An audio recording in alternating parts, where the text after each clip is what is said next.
Well, just a few notes on our life together here at LCR. Next Sunday, on Memorial Day weekend, after the service, around 9:40, we're going to do a brief Memorial Day prayer by the columbarium. And this comes out of several conversations with people in our congregation who have been veterans or worked with people who have died in service of the country. And of course, those could be your friends and family members, classmates. And so if you have someone whose name you would like remembered in a prayer who's died in the service of the country, we'll say a prayer outside. And for people that have had the experience of combat, it's a whole different realm of human experience that can be very difficult for other people to understand. But it's also a place where people want to see the light of faith. You know, what does the story of Jesus mean in that environment and having those intense experiences? The Sunday after that, we're going to have one service. It's going to be a preschool celebration. So we're going to be preschooling it up. They're going to be doing a Noah's Ark musical. It's going to be pretty full in here. It's going to be one service, followed by a sort of Americana barbecue. Tom and Sherry Ludwig are doing pulled pork sandwiches, and they want to do a pie contest. So I know Susan's putting out to pie bakers, but if any of you are pie bakers, otherwise I think it was agreed at the Bible study we're just going to go to Ace Hardware and buy pies, which I didn't know they sold pies at Ace Hardware, but they do. We'd prefer to have them homemade, but if we have to, we'll go to the hardware store. Why are we doing this? We're doing it just to build community, to also show, connect with families at the school, connect them to the church. And so we hope you can join us for that. Now, we did just have Synod Assembly down in Dana Point, and we had two people from LCR who were recognized and or spoke. The first was Pastor Brad, who celebrated 50 years of ordained ministry. It's a long time to be a pastor. It's a long time. It's a really long time.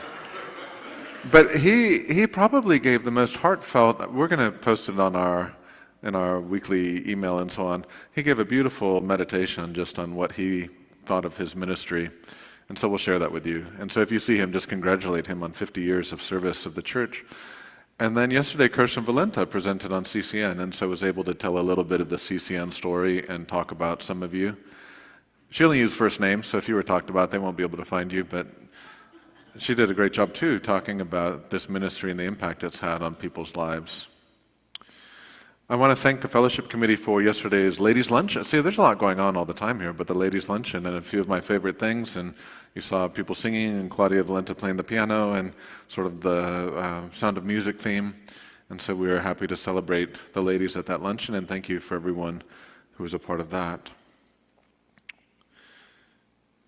What was the other thing I was going to talk to you about? It wasn't the Bible. Fine, we'll get to the Bible then. Yeah, we'll do that part. So we had this problem at our house where the trim was coming off one of the cars. The glue had come undone.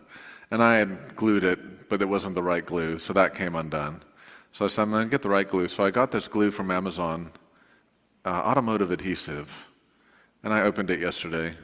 It's a little bottle, and it has a big warning label. It says warning in English and German.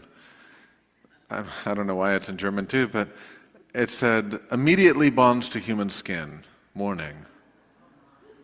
And I said, well, I'm not going to get any on my skin. No, I could have thought I should get gloves, or I go, no, I'm just going to be careful. Now my wife's shaking her head right now. I just, it's just so boring to do like drop, and wait and get everything. So I started doing that drop and push, and I go, this is taking too long, So then I just do a line, and now I got a little on my hands, and then there's been a tile that had broken, so I glued those pieces back together. Well, by the end of it, I have the stuff all over my hands. And I go, well, I can probably just pick it off, Well, as I said, immediately bonds to human skin. So that was a problem. And was going to require a chemical solution, which I have. It's off my hands now, in case you were wondering. My wife came to my rescue on that. But the reason I bring this up is when we're reading from Acts chapter 11, as Paul did, and this issue of kosher food rules, which is at stake, and also circumcision, which is another question that's at stake, what they were trying to do is they were trying to deal with the problem of impurity, pollution, things that don't belong on the human body and in human life. Basically, if the Bible could put a warning label on things that cause impurity, it would say the same thing, caution, immediately bonds to human skin, immediately bonds to human life.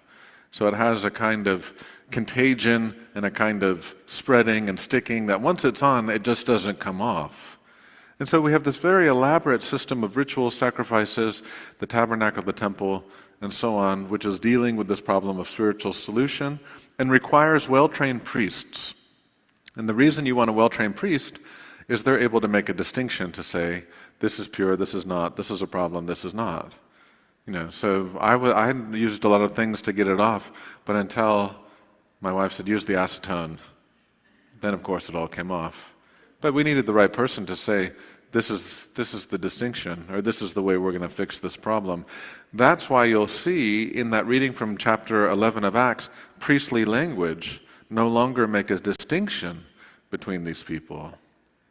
So what we want to talk about is the real problem of purity, impurity, pollution, spiritual pollution, people being separated from God, but how it is that Jesus creates a new line, a new reality that fundamentally changes God's people and fundamentally changes the trajectory of the mission of the church.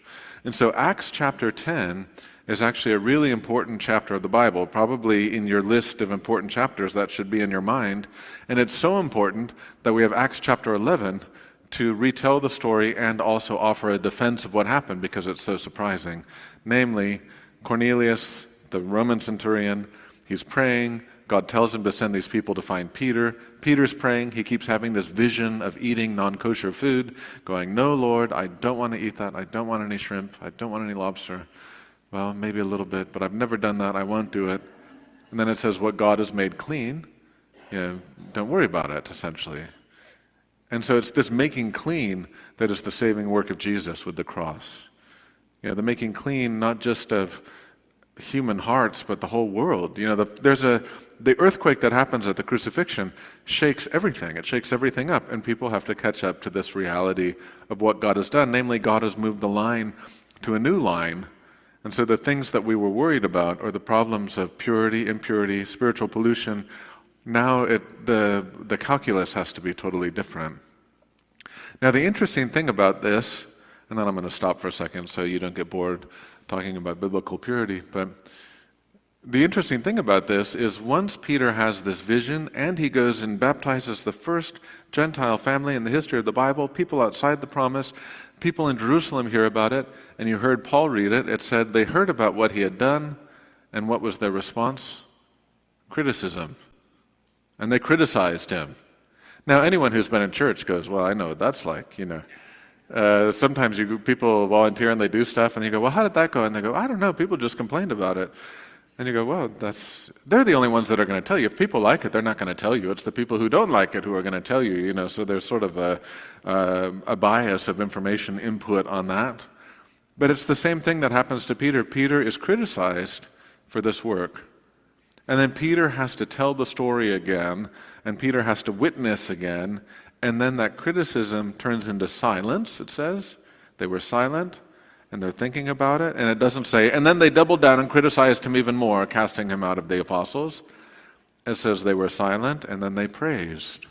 Their criticism turns into silence, turns into praise, but that trajectory happens because Peter confidently witnesses to what God is doing among them. He is telling that story with confidence and competence, and so they themselves are getting folded into a bigger picture of God. Now, you might say, well, this is sort of obscure biblical stuff, and we don't have to worry about it because we're living far away. This church, no church that I've been a part of has ever been obsessed with questions of kosher food rules and circumcision as a problem, going, what are we going to, the men's group is all up in arms about circumcision again at Woody's Diner. That's never happened. But it doesn't mean that we don't have similar issues. Like you think of our current stage of existence, our current state of society, there's a lot of anxiety and there's a lot of concern about purity. We talked a little bit about this in the Bible study in terms of sometimes how people eat, things they drink, ways they live, so sort of a physical purifying or an attempt to purify the body. You think about ideologically, our biggest problem is our political division. And there's all sorts of concerns about whether a person's thoughts are pure or not. Did you say the right thing? Did you agree the right way? We don't talk like that. Where did that come from? That sounds like a talking point from the other side. I mean, everyone now in Huntington Beach is saying, we're so excited for the election to be over in June, because there have just been so many signs, so much fighting. You go online, there's not even, they used to say, where there's smoke, there's fire. Now we're not even sure what there is. It's just smoldering debris of people lobbying the same critiques at one another. And so we have a similar concern, though, which is that impurity, or if a person represents something that could be problematic to us, it's dangerous to us.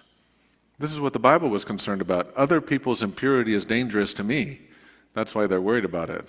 That's why Jesus and his disciples are always, why aren't they washing their hands? Why aren't they cleaning the dishes? Why are they going to be near dead bodies? Because people are worried about the social contagion of their impurity. And we don't think about that in religious terms. We think about that almost in political terms as Americans, being sort of affected by other people's wrong ideas or wrong behaviors.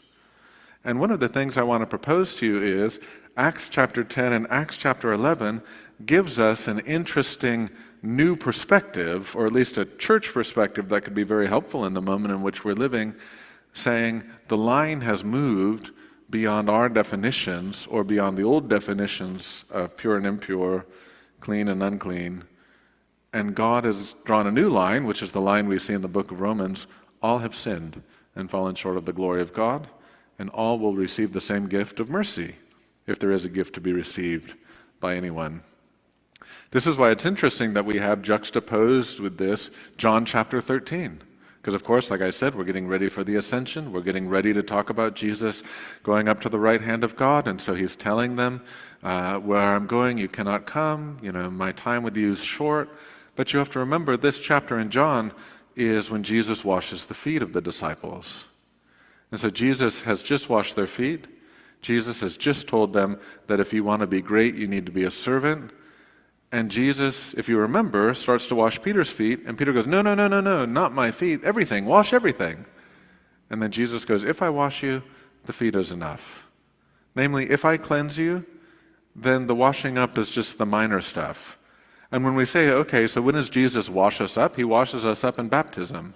That's when you get folded into this new movement. The fact that we're still baptizing Gentiles is a sign that it's stuck. Me, you, other people. We all go through that baptismal water, and that's the washing that moves the line that says we don't need to be threatened by our neighbors, and we don't need to be threatened even by our enemies to the idea that we're going to be polluted by them. Like, think about all the different ways that we worry about other people affecting our lives negatively. Now you've been folded into a community that says the saving grace of Jesus is enough for everything. It's not saying that there's not pollution. It's not saying that there isn't problems. It's not saying that there are people who are right and people who are wrong. We're not doing a kind of moral equivocation or relativizing of everyone's positions. What we're saying is it is not stronger than the unity and the gift of new life you have in Christ. That is the new standard. That is the new temperature that's been set. And when the disciples are sitting there critiquing Peter, they're criticizing him because they say, you're literally threatening the very integrity of the life that we have. And if you know about the Jewish custom of circumcision and kosher food rules, those were specifically set up to separate them from the other nations, to be a separate people, to not be interacting with other people, to have a hedge between them and the other nations so that these practices would forever distinguish them from other people, as they continue to do in that community.